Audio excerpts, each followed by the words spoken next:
Thank you all for being here today. This is an exciting journey of aging gracefully. I want to start by acknowledging the foundations of this course.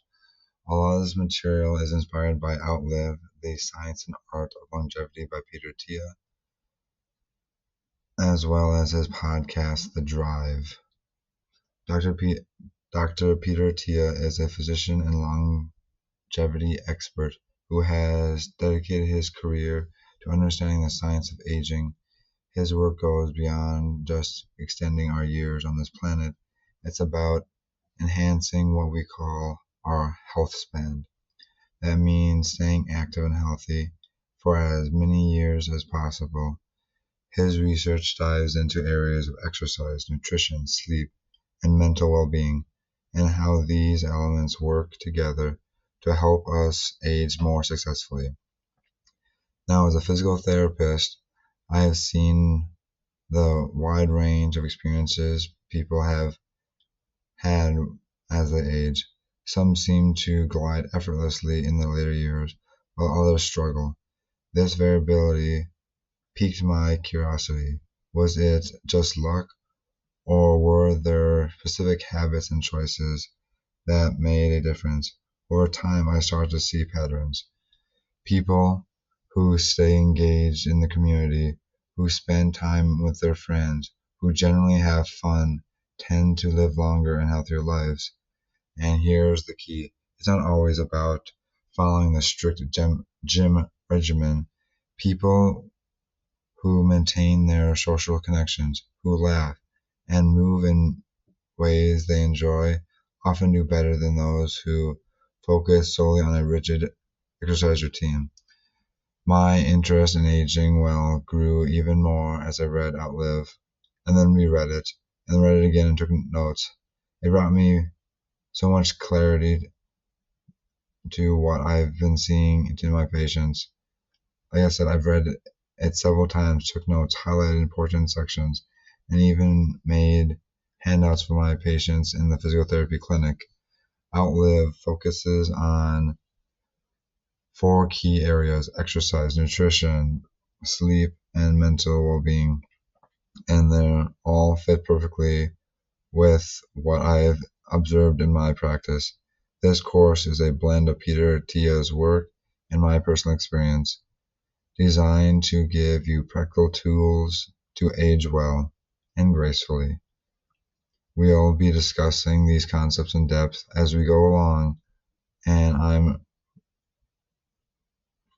really looking forward to sharing them with you. I've created this course because I want to help as many people as possible understand the science of aging gracefully. My goal is to give you the knowledge and the tools to take control of your own life and your own aging process so you can remain strong, healthy, and independent for as long as possible. We'll also be talking about something called Medicine 3.0, which we'll be talking about later. That's Peter Attia's term for more of a proactive approach to health that focuses on preventing problems before they start. I'm generally excited to be on this journey with you and to see the positive changes that you can make. So, what can you expect by the next 8 weeks? We'll be talking a lot about what we call the four pillars of exercise, or Peter Attia calls the four pillars of exercise. These are the fundamental elements that support healthy aging: strength, endurance, stability, and mobility. We'll all explore how to access our own baseline measurements and how making small manageable changes to improve. This course isn't about making drastic shifts in our lifestyle. It's about finding balance, making adjustments that work for you. By the end of this course, we'll have a personalized plan that will help you stay active and healthy as you age. Now, on a side note, there is, I want to make sure everyone can succeed in this as much as possible. So if you're viewing this in person or even online on my YouTube channel, I'll make sure you can be successful. To help with that, I've created a simple way for people to access my weekly summary email usually comes after the presentation. They have a lot of resources and helpful tasks designed to reinforce what you just covered in the section. When you scan the QR code, it'll take you to a Google form where you'll be asked to provide your name and email. Once you've submitted the form, you'll receive an email from me that includes key takeaway points that we talked about during the session, any resources or access to resources. Again, a lot of these resources are on my website, Aging Gracefully 101. But also, I want to make sure that it'll be all kind of emailed to you or box, so you can have a little bit more better access and easy way to do it. And as well as I try to have a weekly summary and like a weekly task. Like what are you going to try to do? Like, again, knowledge is power, but turning knowledge into action is life changing, as you saw on my website.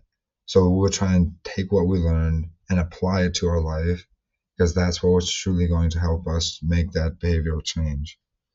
The goal is to provide you with practical steps to take what you have heard today and make it into actionable in your daily life. These weekly tasks, are simple yet effective ways to create a lasting change for your aging gracefully journey. I encourage you to participate fully and embrace these steps as part of your journey to better health. Today's objectives are designed to give you practical tools to improve patient outcomes. First, we'll introduce the concept of aging gracefully, which focuses on extending both lifespan and health span. We'll explore the 4 horsemen of chronic diseases and how exercise, nutrition, lifestyle changes can help mitigate those risks. Next, we'll discuss the key metrics like muscle mass, VO2 max estimation, and VMAX testing, balance, mobility, explaining why they are critical in guiding treatment decisions.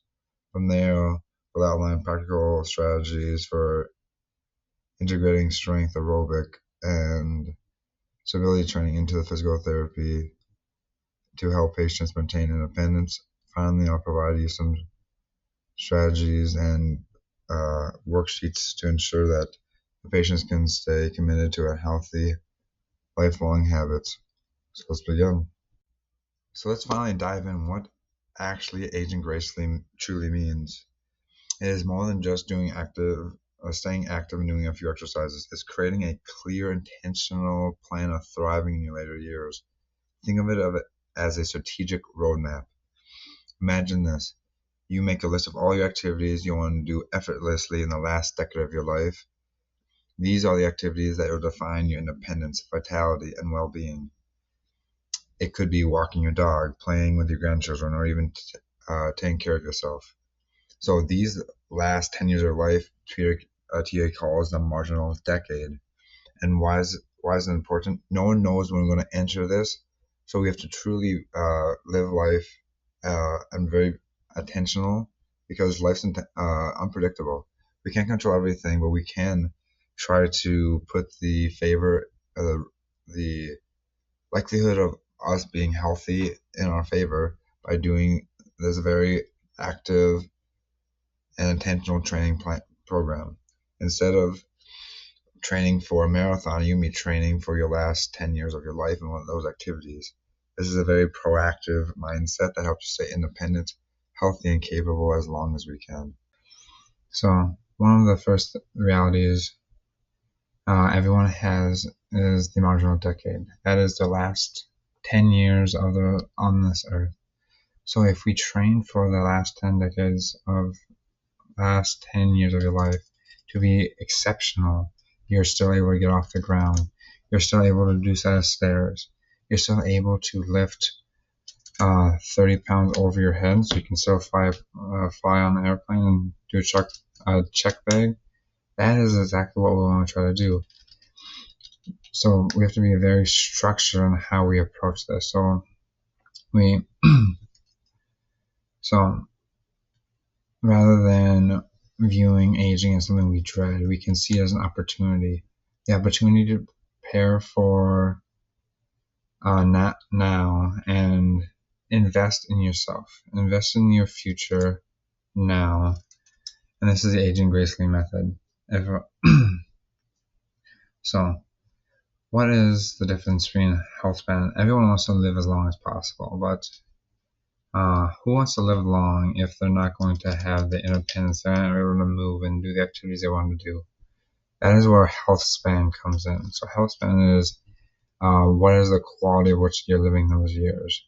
And with this, we can improve the health span of individuals.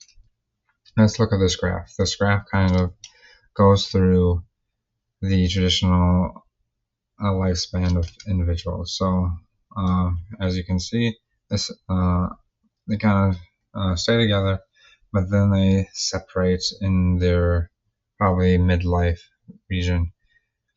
So at Medicine 2.0, that is medicine where it focuses on lifespan. They diagnose and they see a ailment and they treat the ailment. And so this is keeping people longer, but not the quality of life we care. In contrast, Medicine 3.0 is more preventive and holistic care, focuses on nutrition, exercise, sleep, stress management. Well, yes, it will improve, and it could improve lifespan. More importantly, you're living a higher quality of life for a whole lot longer. Peter Attia always says, even if doing all this stuff shortens your life by a year, it would be well worth the investment because you're having good quality of years. Let's talk about an analogy that Peter Attia uses in his book Outlive. Picture a tall building with someone standing on top of it, throwing eggs off the roof. Now, Medicine 2.0, the healthcare system most of us are familiar with, is like standing at the base of the building, trying to catch as many of those eggs as possible and saving them from hitting the ground. Some eggs represent acute conditions like heart attacks, broken bones, that are relatively easy to catch. With the right intervention, a splint, a cast, we can manage these conditions effectively. But what about more of the chronic diseases like Alzheimer's, Parkinson's, frailty? These are much harder to catch. They often slip through the cracks. Over time, Medicine 2.0 has tried to catch these fragile eggs more effectively by padding the basket, meaning better treatments, hiring more people to catch them, increasing the number of specialties and interventions. But no matter how much we improve our catching skills, we're still firmly dealing with a problem after the damage has been done. Now let's shift to Medicine 3.0, which asks the critical question, why are these eggs falling in the first place? Why is there someone up on the roof throwing these eggs down? Instead of focusing on how to catch more eggs and be more efficient at catching the eggs, Medicine 3.0 says, let's go up to the roof and stop the egg thrower. This is where I come in. My job isn't to help you catch the eggs, it is act as the hitman and take out the factors that are making those eggs fall. These factors are the ones that accelerate aging and lead to diseases, metabolic dysfunction, poor diet, lack of exercise, unchecked inflammation. My goal is to keep you on the roof as long as possible, healthy, functional, and independent. In summary, Medicine 3.0 shifts our focus from reactive treatments to proactive prevention, empowering you as patients to take control over your own health. We are not just treating diseases, we're stopping it from occurring in the first place. This shift in perspective is critical if we want to optimize our health span, not just our lifespan. Alright, so let's kind of identify what aspects and activities you want to live during the last decade of your life, in the emergent decade. So activities aren't random. These are kind of broken up into different categories, and I want to make sure that you are kind of thinking about these very intentionally. So the first category is activities of daily living. So these are basic tasks: getting in and out of bed, rising from a chair, dressing, bathing. These are things that you want to keep doing the rest of your life. These are things that are going to be standard things. If you can't do these, you're probably going to be going into a assisted living or a skilled nursing facility. And these allows people to keep their dignity as long as they can.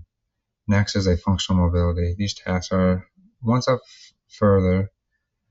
These refer to like carrying groceries, cleaning your home, moving with ease within your environment, getting off the ground, things that are very important that you can stay in your home as long as possible.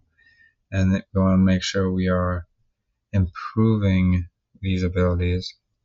And lastly are the aspirational pursuits. These are activities that bring you joy and fulfillment in our lives. They are more than beyond just getting through the day. It's playing with grandchildren, going on hikes, engaging in those favorite hobbies. These pursuits require strength, agility, and endurance, but they also incredibly motivating. They remind us that why we want to stay active and vibrant. So how the heck can we move along these three different categories of tasks, and what tasks are we want to keep doing? Because yes, we want to do these activities as long as possible. So these are the 4 pillars of exercise that Peter T identifies. We have strength.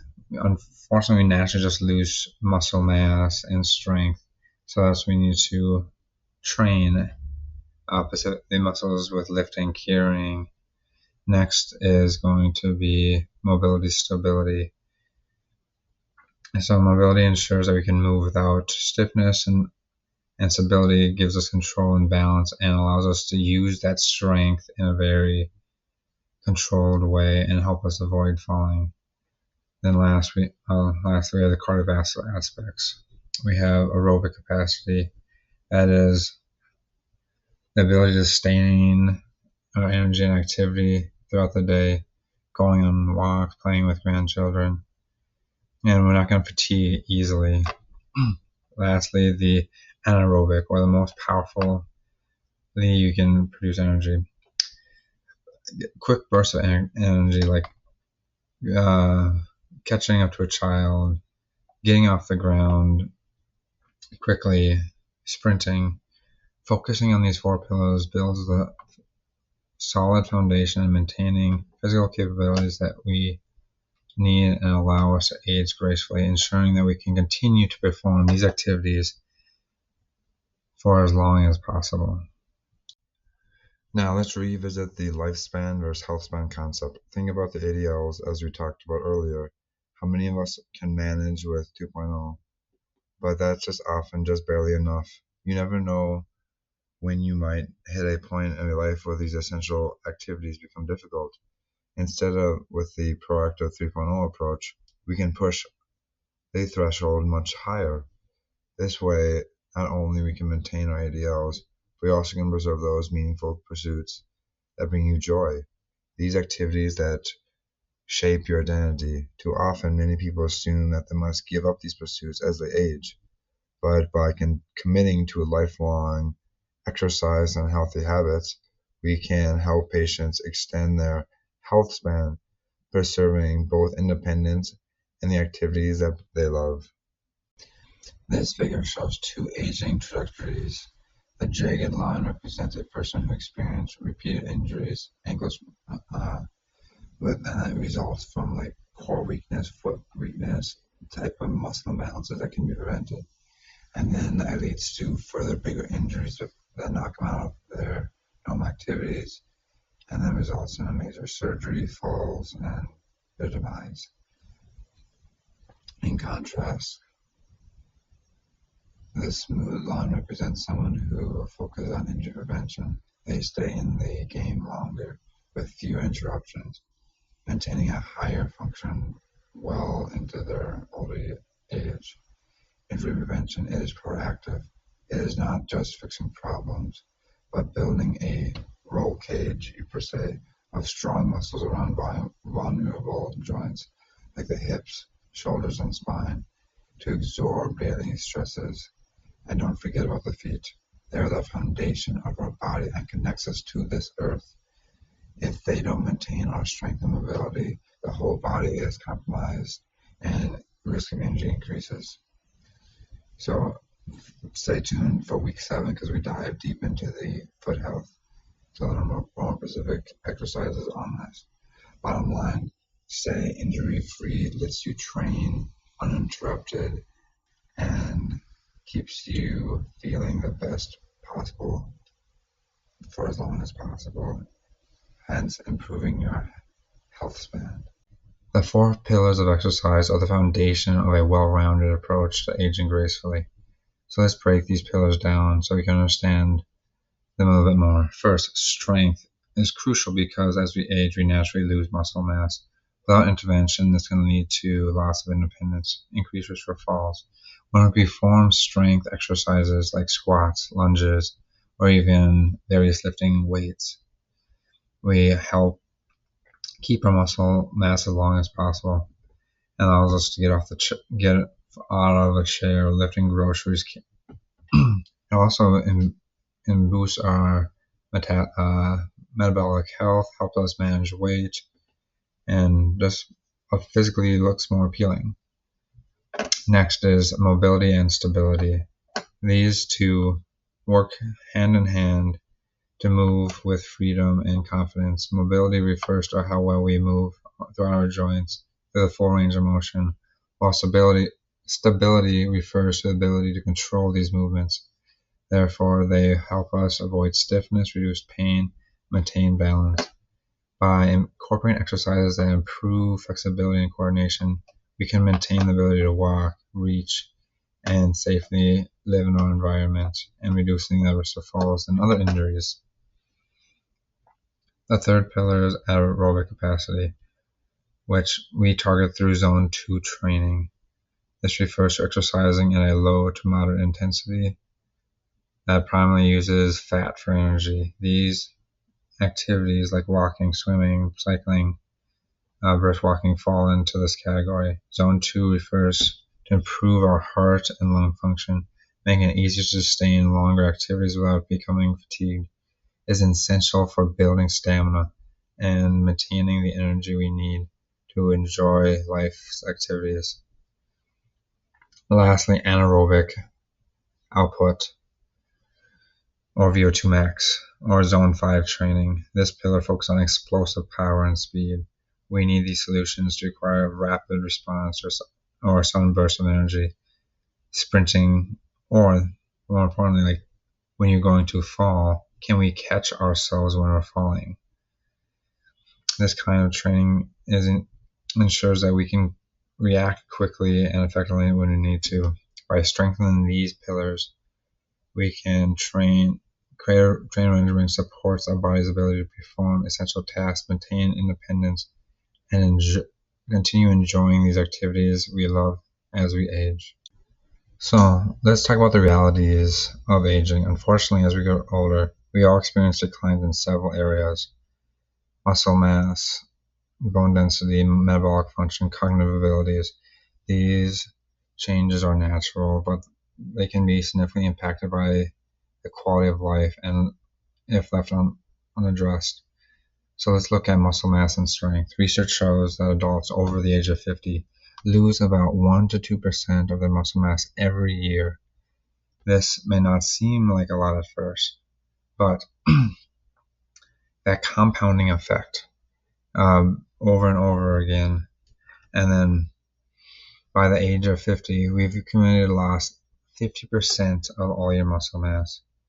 This muscle mass affects our strength, making it harder to do everyday activities, getting off the ground, getting off that chair.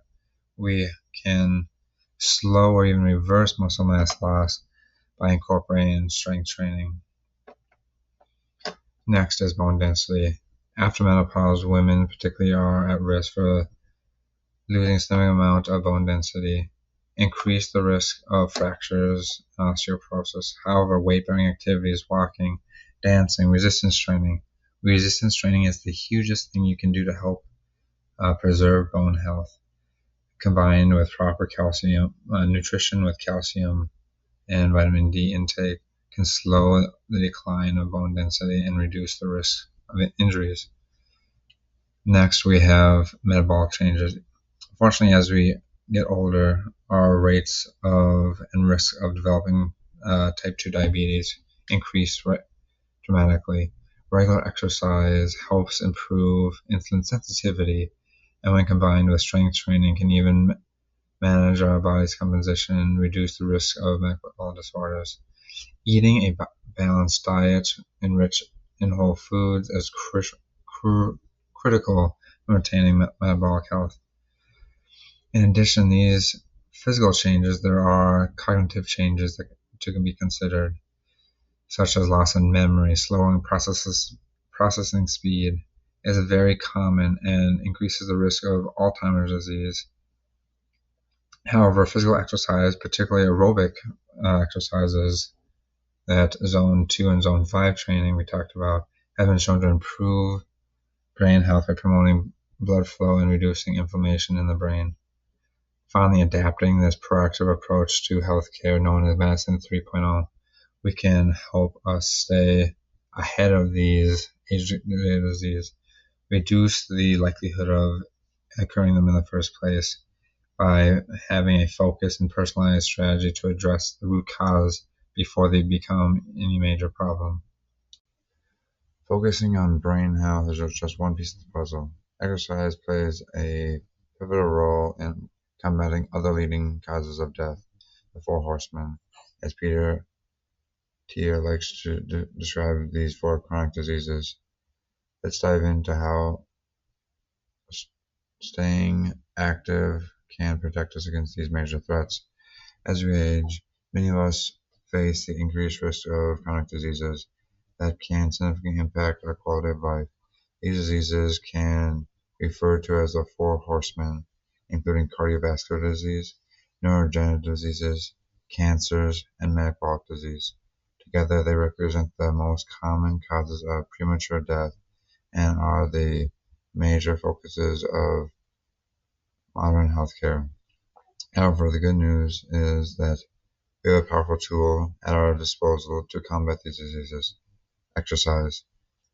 Research shown that moving from a sedentary lifestyle to just 3 hours of exercise per week can cut the risk of all-cause mortality by a remarkable 50%. This means by simply engaging in regular exercise, we can dramatically reduce our chances of falling victim to these chronic diseases. And remember, that's just the minute mark. Now we're going to be figuring out what specific exercises are going to make up those minutes. So it's going to be even more strategically placed. So it'll be probably even more than 90% if we are following this kind of approach. But it is not just about living longer, it's about living better. Exercise doesn't just extend our lifespan, it enhances our health span, the period which we spend our good quality in health. By incorporating exercise into our daily routines, we can not just add years to our lives, but improve the quality of those years, delaying and preventing onset of the horsemen. So whether you're active or just starting out, remember that exercise is one of the most effective ways to invest in your future self. By prioritizing physical activity today, you're taking a critical step towards a longer, healthier life. Now, let's focus on the most powerful tool we have for maintaining brain health: exercise. And that's exactly why we're talking about it today, because we actually can empower it quite a bit. Think of exercise as a broad spectrum drug for our brain. Just like broad spectrum antibiotics fights many types of bacteria, exercise benefits the brain in numerous and simultaneous ways. Let's break those benefits down. First, exercise increases growth factors of neurons, love, B, D, and F, and IGF-1. Don't worry about memorizing them. Those are growth factors that our body and our brain needs to grow and have neuroplasticity and make them efficiently improve. You can think of them as fertilizer for the brain. It helps neurons grow and form new connections. And then it is crucial for brain cell growth and survival. Exercise helps regulate inflammational cytokines and reduces oxidative stresses. In similar terms, it helps reduce chronic inflammation in the brain and protects our brain cells from damage. Exercise is crucial for improving blood flow to the brain because our brain needs a constant supply of oxygen and nutrients that come through the blood. A better blood flow can help maintain cognition as we age. The brain is a very greedy organ. It has so it has like 2% of our body's weight, and I think up to like 10 to 15% of our energy needs goes to the brain. So making sure we give it all the energy it needs. Exercise has shown to also reduce amyloid beta concentrations, or we call them kind of plaques. These are also associated with Alzheimer's diseases. So keeping them in check is vital for long-term brain health. Now, you might be wondering, how much exercise do I need? The good news is there's a significant benefits that can be achieved just through a minimum effective dose. Just 3 hours a week. That might sound like a lot, but when structured properly, it can reduce risk of these diseases by almost 50%. That's right. At any point in time, your risk of dying in a summer year could be reduced by half of what it once was. So how should you structure these 3 hours? It is recommended dividing them into 3 parts. 1 hour for strength training. It could involve using resistance bands, bodyweight exercises like push-ups or squats, or going to the gym. And strength training has been linked to improved cognition and reducing risk of dementia, as well as a lot of the other ones we talked about before in week 4. 1 hour of zone 2 or aerobic training. This is relatively low and intense cardio, but a level where you're uncomfortable speaking. You can kind of talk like this, and it's kind of annoying for the other person at all. You can still speak, but the other person should know you are speaking. Think about briskly walking or light jogging. This is a type of exercise that improves cardiovascular health and endurance without overstressing the body. And 1 hour of high intensity exercise with coordinated movements. Think of this as like shadow boxing or active dance classes.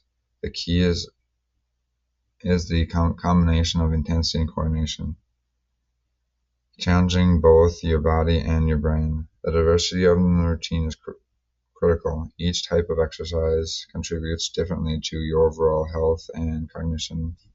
And remember, novelty is key. Your brain gets the challenge, and variety of the routine can make it more enjoyable, making it easier to stick to it long term.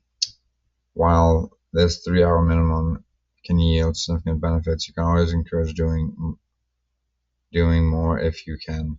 Start small if you're new to exercise and gradually increase your activity level. Remember, consistency is more important than intensity. Regular moderate exercise is beneficial than occasionally intense workouts. It is worth noting, while the evidence for exercise overall is strong, we still need more research on specific types of exercise and their impact on brain health. For instance, activities like dancing and that combine physical and cognitive benefits are particularly interesting. There's a lot of evidence that are coming out, because it combines both fields. In conclusion, exercise is a powerful tool for maintaining and improving brain health. It's never too late to start. Even small bouts of activities have big impacts. Remember to consult your healthcare provider before starting a new exercise regime, especially if you're experiencing health conditions. Your brain will thank you for every step you take towards a more active and lifestyle. We're going to empower everyone through knowledge. It is essential of what we're doing here to give you the tools and information to take control of your health and well-being in the way that you might not be considered before. Aging is something that happens to all of us, but the way we experience aging can vastly differ depending on the choices we make. The Aging Gracefully concepts is a framework, a roadmap for how we can train our bodies and our minds to meet challenges that aging brings. And there are a critical point. We don't have to accept aging as a process of inevitable decline. We can take a proactive stance, preparing for the future just as we would for any long-term goal. When I first encountered Peter Attia's, I felt excitement and curiosity many of you feel. Even though I had a background in healthcare, I wasn't sure how to implement some of these concepts in my own life. But over time, and I began to integrate them, not just for myself, but for my patients. I can tell you it's a game changer. What I want to do today is guide you on your own journey, whether it is fitness enthusiast or someone who is just trying to start out. We'll work together, start creating a plan for your unique needs and goals. The key here is knowledge, not just information, but understanding how to use it effectively. The Aging Gracefully concept and strategies we'll be discussing are rooted in the latest science on aging, but the course isn't just about science, it's about practical application. You'll leave this course with a real actionable steps to improve your health. Now, we are focusing on many aspects of aging. It is worth noting that there are some topics from Peter Attia's work will not be part of this course. We're considering just kind of focusing on the physical aspects of this. Peter Attia's approach to longevity includes what he calls the Longevity Tool Kit, a framework consisting of 5 primary components: exercise, nutrition, sleep, pharmacological, and emotional health. This framework isn't set in stone, and Peter Attia acknowledges that there are likely other factors that contribute to a living longer, healthier life, but these 5 components represent key areas we have the most influence on and the most research for. Let's briefly go into each one. Exercise is my area of expertise and where we'll spend most of our time today and over the next 8 weeks. Exercise does more than just make you look and feel better. It is about preserving your function as you age. Peter Attia states in his book, exercise is the most potent drug in our arsenal. The data is unambiguous. Exercise not only delays actual death, but also prevents both cognitive and physical declines better than any other intervention. Peter Attia stresses that exercise, particular strength training, becomes even more critical as we age. We need to shift our focus from purely aerobic exercise to also including resistance training, mobility, balance. We'll be discussing practical ways of implementing these into your routine, along with some other demonstrations of exercises that help promote longevity, maintaining muscle mass, joint and cardiovascular health. Nutrition.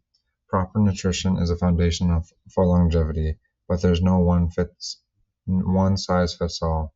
Peter emphasizes metabolic health, focus on insulin sensitivity, and avoiding metabolic syndrome.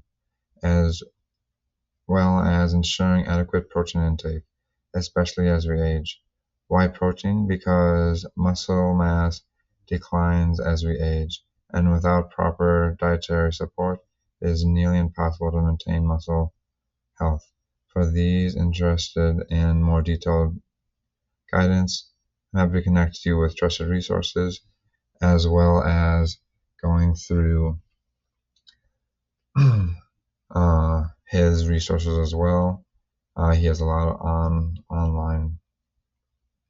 Sleep might not seem like an obvious component of aging, but without a sufficient rest, our bodies can't recover. Chronic sleep depression, sleep deprivation has been linked to a number of age-related diseases, including Alzheimer's, cardiovascular disease, and even cancer. Attia often underscores the importance of getting not enough, not, getting not just enough sleep, but high quality sleep. If sleep is an issue for you, I highly recommend you consulting a healthcare professional to optimize your sleep patterns. Next one is going to be pharmacological, is a rapidly growing area in longevity research. While I'm not the expert in this area, it's fascinating to know that some medications like metformin have been studied to potentially improving metabolic health. And I can hopefully give you some resources, and Attia's resources can help guide you in that process. Last but not least, probably the most important and cannot be ignored is emotional health. In fact, it might be one of the most important factors of longevity. Chronic stress, unresolved emotional issues, and lack of purpose in life can erode physical health, driving inflammation and other negative health outcomes. It is critical to invest time in building strong relationships, managing stress, finding a meaningful life, all which have a profound impact on mental and physical well-being. Again, I am not an expert here, but there's hopefully going to be a lot of great resources and professionals that can help you out. Now we've outlined the toolkits. We're going to be focusing on exercise, the part where I can offer the most guidance on. Exercise isn't just staying active, it's about building and preserving our strength, mobility, balance that we need to keep functional as we age. So let's dive in. When we talk about exercise recommendations, the federal guidelines tell us we should aim for 150 minutes of moderate exercise activities per week. That's about 30 minutes, 5 days a week. Now, while that is a good starting point, it's really just the bare minimum.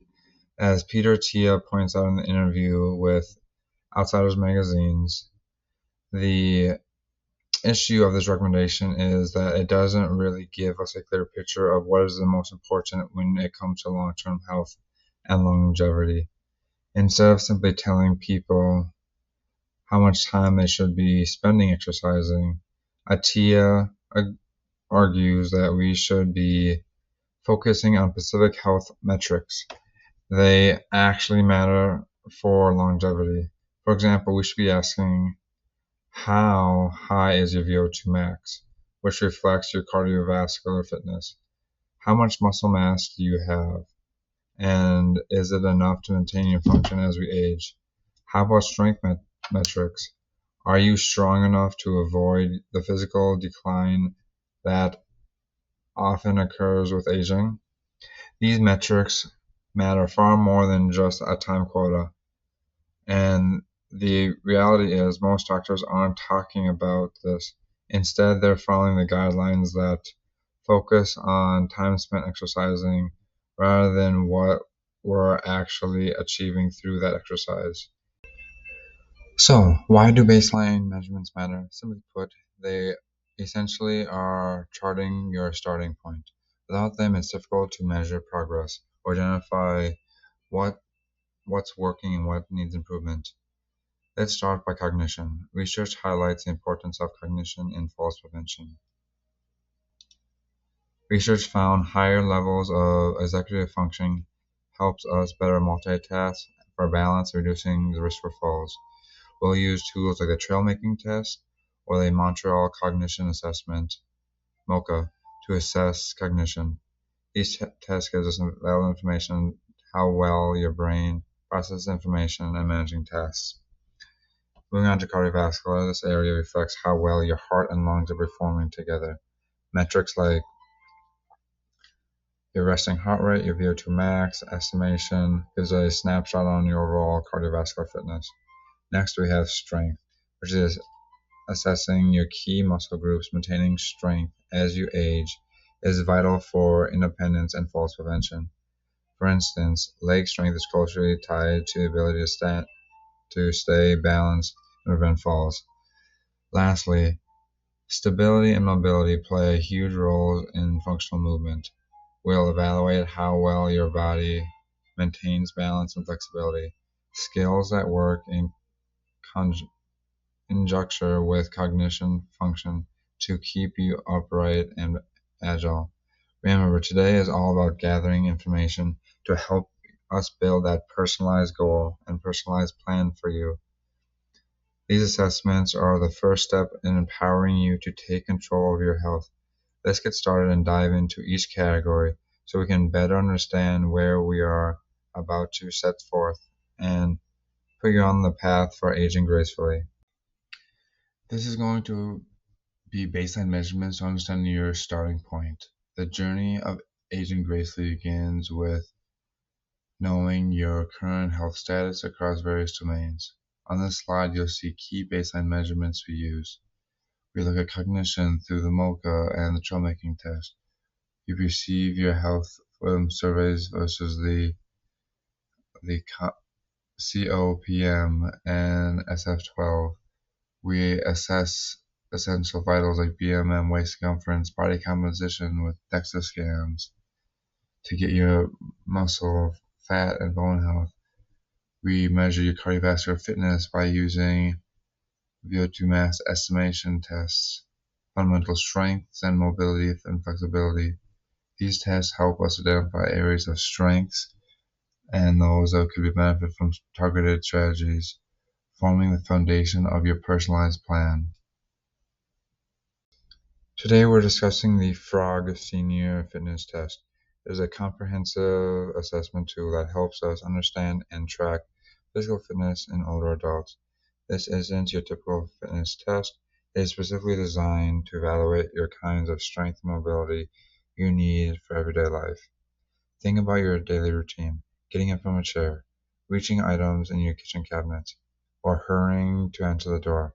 Each component of this test relates directly to real-world activities. What makes this test special is both scientifically valid and practical, using simple activities like standing from a chair or walking for 6 minutes to give us valuable information about your fitness level. We conduct these tests at regular intervals, first to establish your starting point, then again after a few months to see your progress, and annually after that. This helps us catch up with potential issues early and adjust your fitness program as needed. The best part, every result is compared to others in your age group, so you're getting a realistic picture of where you stand. The test is designed to be both safe and, I dare to say, enjoyable.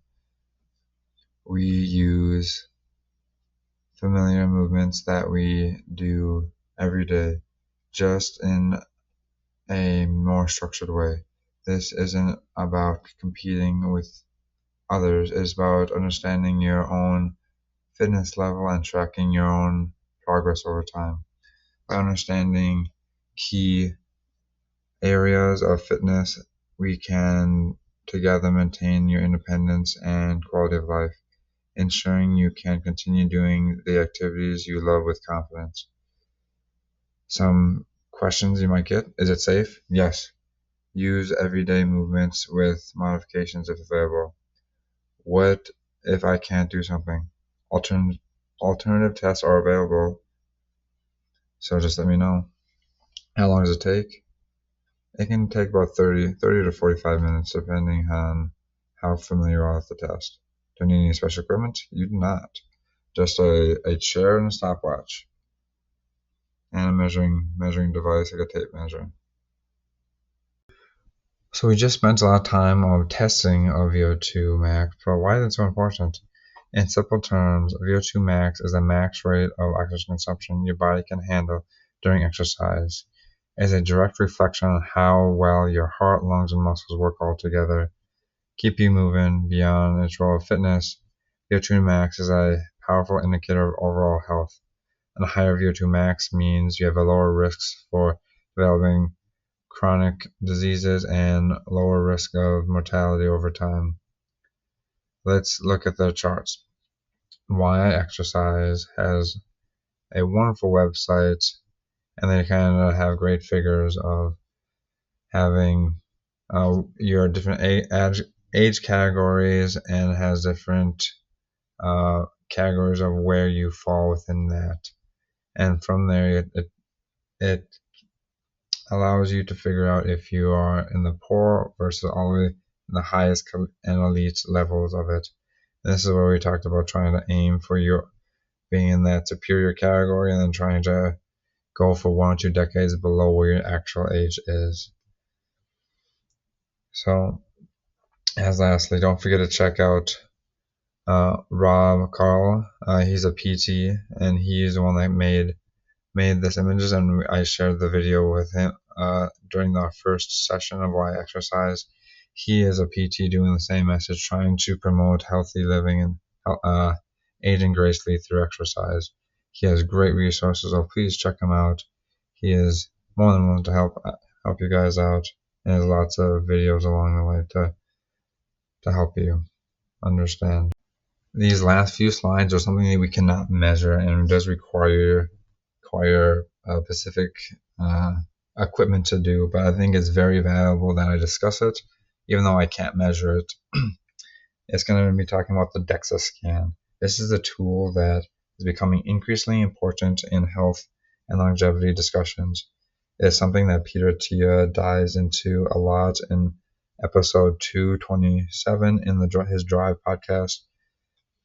You may have heard that it's a scan that provides a clear picture of your body's makeup, your fat, your muscle, your bone content, but what makes it so special? This is why it is so valuable in understanding your health. First off, it's safe, quick, and effective. It uses a low energy radiation and takes less than 20 minutes. And here are just a kick. It provides much more detail than information just stepping on a scale and measuring your body mass index or your BMI.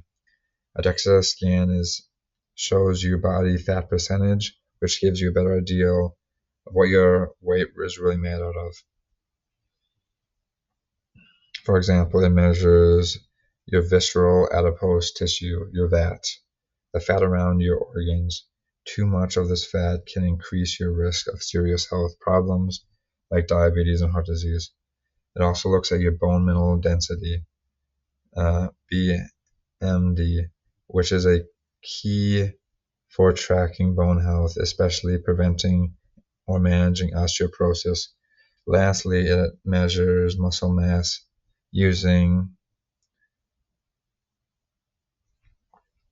a few different other indexes of your limbs, but also your total mass, which can help you understand your overall strength, metabolic health, and functional fitness.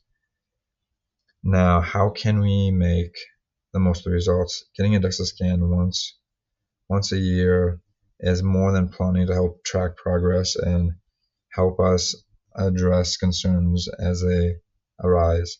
For example, if you show you have low muscle mass, that's a signal that we need to incorporate more strength building exercises. Or if your VAT is too high, your visceral fat is too high, it may be time to fine tune your diet and focus more on specific cardio exercises to address that need. All this data gives us the ability to be proactive in maintaining and improving your health. By working together, we can take take your information from your DEXA scan, create a plan that suits your personal goals, whether it's losing fat, building muscle, or building bone strength. And I always like the ideal test, don't guess. One of the biggest myths in fitness and health is assuming that we can look at someone and predict their health, particularly when it comes to fat distribution. Someone might look and appear fit on the outside, but still have high visceral fat. Visceral fat is particularly dangerous because it wraps around internal organs and is linked to all kinds of chronic diseases. But the tricky part is you can't tell someone's fat just by looking at them. And this brings me to the bathtub analogy that Peter Attia uses in his book, and the podcast, The Drive. Imagine that someone's fat storage abilities is a bathtub. Some people have really large bathtubs and can store a large amount of fats in healthy spots, which means your subcutaneous fat. That's the kind of fat underneath your skin. Others have smaller bathtubs and fill up faster. Now, when your bathtub fills up, that excess fat overflows, and that overflow becomes your visceral fat, which starts accumulating around your organs. So when someone has a smaller bathtub, might have the same body fat percentage as someone with a larger one, but their fat levels are higher because they're overflowing into dangerous areas more quickly. And just a little bit of overflow is very stressing. Just like if you have a bathtub, 1 or 2 gallons of water outside your bathtub could get in your vent, get into your electrical system, and cause havoc. Same thing if it goes into your visceral fat. That's why the tools like DEXA scans are so important. They can help us test rather than guess what's really happening inside your body. By getting a detailed breakdown of what fat distribution is, muscle mass, bone density, we can take early action and prevent these health risks. It's like taking control of your own health instead of letting things happen by chance. So remember, just by looking in the mirror or stepping on the scale won't give you a full picture. Getting an in-depth analyze from a DEXA scan will allow you to catch problems early, guide your health goals, and keep that bathtub from overflowing into dangerous areas. And just remember, for more farther and more in-depth conversation, go to episode 227 on Peter Attia's podcast.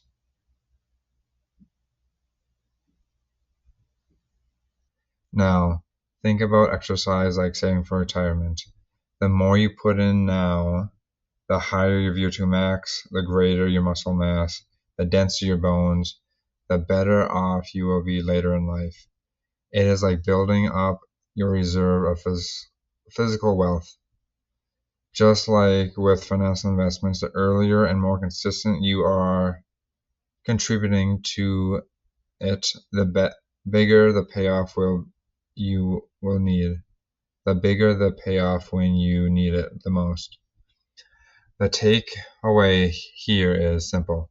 If we want to age gracefully and maintain our independence, we need to invest in ourselves through exercise. There is no alternative to this. As Peter Attia puts it, what is the alternative? Just accept or decline? We can't just sit back and wait for the inevitable. We have to actively fight against it by taking control of our health now. As we talk about these physical activity guidelines and the higher metrics Peter Attia recommends, like VO2 max, muscle mass, and strength, it is natural to feel overwhelmed. You might be thinking, I don't do any formal exercise, and now you're telling me 150 minutes per week isn't enough? How am I going to find time for that? And honestly, this is the dilemma of life, right? How do we use our most valuable resource, time, most effectively?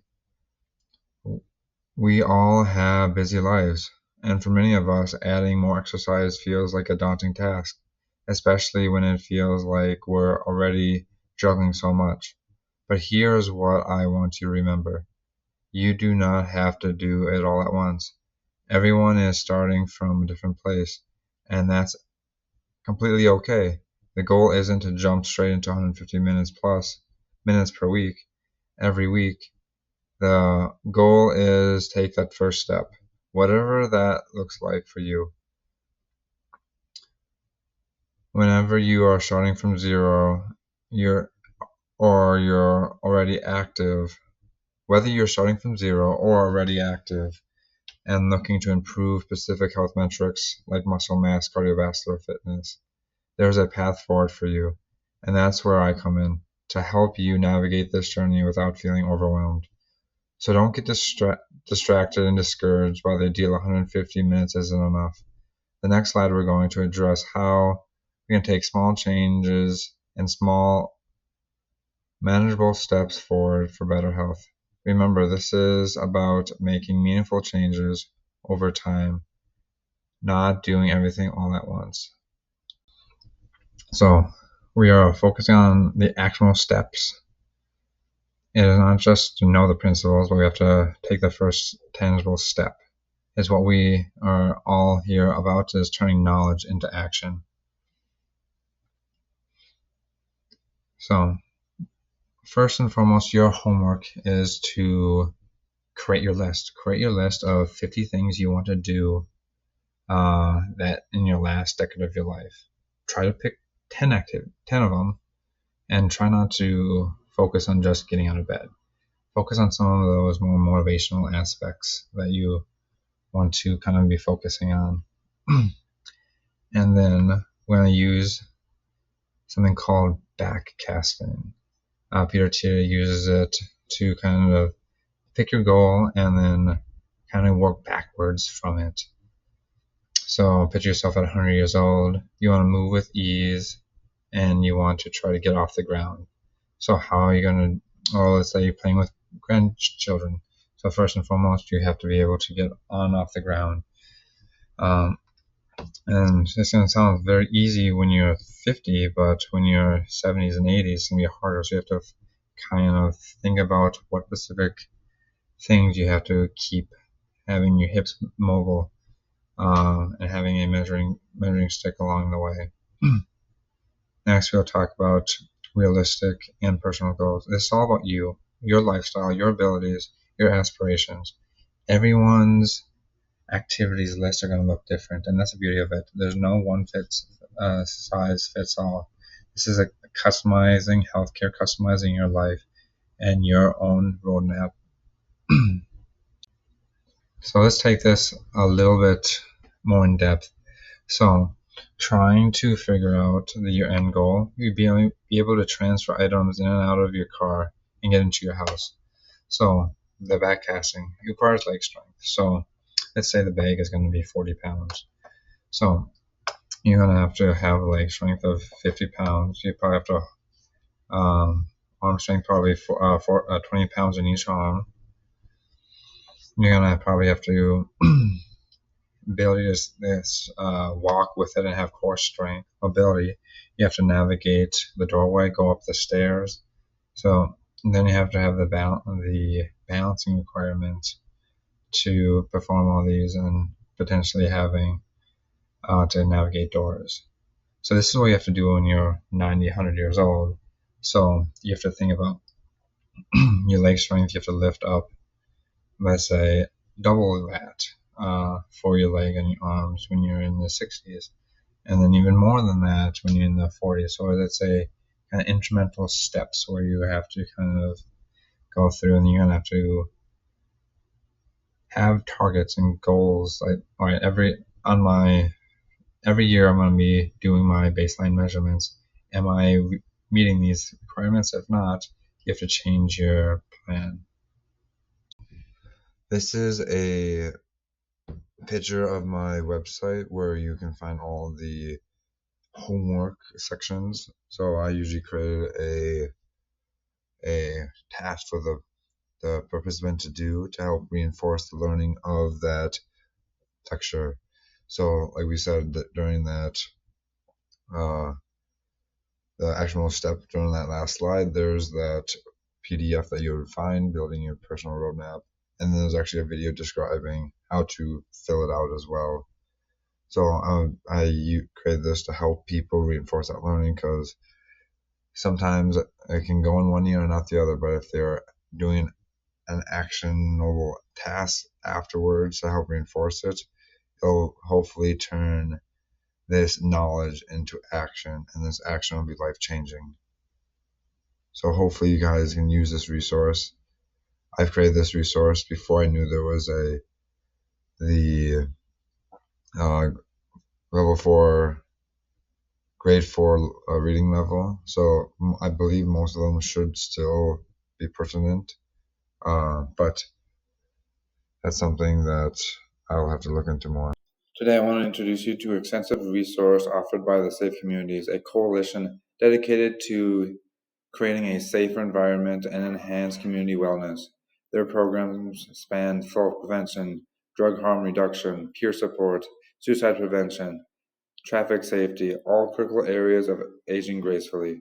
For instance, their fall prevention initiatives offer classes and home safety assessments. They have stuff going throughout the whole week. Majority of the weeks, their calendar is jam-packed. There's different levels of beginners, intermediate, and advanced balance for individuals. They're helping to reduce falls, a major concern for older adults. Their drug harm reduction program offers such as med drops, fentanyl, provide critical support to manage substance misuse, while peer support services offer recovery coaching to foster reliance. Traffic initiatives like pedestrian safety campaigns and Slow Down Safe Community provides a comprehensive community-based approach to safety and wellness. Embracing these resources significantly enhance your quality of life, promoting independence and well-being. I encourage you to explore, scan the QR code or search, find them on the website, because this is going to be, there's lots of ample resources to help support your journey for aging gracefully. Alright, so let's give an overview on what this 8-week course is going to cover. So this first week is going to just be introduction to the topic and what is aging gracefully and how can we take aging into our hands. And then we'll do some baseline measurements. We'll learn about what measurements to take to help us kind of gear this program to you. And then the other components are talking about the different pillars of the aging gracefully process, the strength, aerobic, anaerobic, and stability, mobility. The last 2 weeks are kind of some miscellaneous topics and trying to find the best plan of bringing everything together. Some housekeeping things. As you signed up and registered for the class, there was a $10 fee for today's admission. So that gives you access to online lectures. From that process, we are also going to do that every week to just also, if you find that, man, I'd love to end up doing what Matt is talking about, but can't actually do it because you have an injury or you have some kind of functional limitation, strength, and you just don't feel comfortable doing that, then it actually qualifies you for an order for physical therapy. We just need to contact the doctor and say, John Doe having some knee pain that's limiting his ability to do walking, or Johnny is having a hard time getting off the ground. Can we do some physical therapy to get him some strength and balance to get him off the ground? And this is a disclaimer and a liability statement. This is educational purposes only, and we unfortunately cannot take any liability for the actions you learned from. Hopefully, you're learning from me. I do want to give a shout out to Peter Attia's team. They developed a similar program that factors all of those toolboxes. You have exercise, nutrition, sleep, pharmacology, emotional health. There's lots of different digital ways that you can learn the materials, and they create the program. Um, there's actually a waiting list for the program, and it's actually quite spendy. And Peter Attia on his website talks about why it's so spendy, but I'll kind of paraphrase a little bit, and I won't do it justice. But think about your life. What is the most valuable resource you have in life? Well, it's not going to be money. It's going to be time. And what you're going to do with that time is going to make a big difference. So if you are going to invest in your time and your health now to get into a better health span so you can enjoy those quality of years later on in life, is that worth that money? I honestly, I've not actually went through the course myself. I would love to.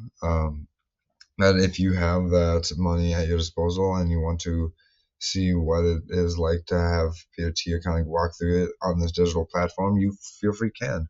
I just want to shout out to his team, and please check it out. You can find it in the notes section that you can. But again, I'm going to hopefully give you some exercise. Exercise is the main component of this longevity journey that I feel comfortable sharing with you as a physical therapist. But again, if you after this course you feel like, oh, I have good strategies, but I want to learn a little bit more, then you can check out Peter Attia's early program. Peter Attia also developed a program paired up with another individual who kind of provides that private membership, and they're trying to give you power and a little bit with a lot more guidance. Last thing before we go, this is going to be Zach Bush's information about trying to do a little exercise throughout the day, and it's only 4-minute bite-sized chunks. So feel free to watch him, and if we run out of time, we're going to have you try to do this by yourself and watch this video.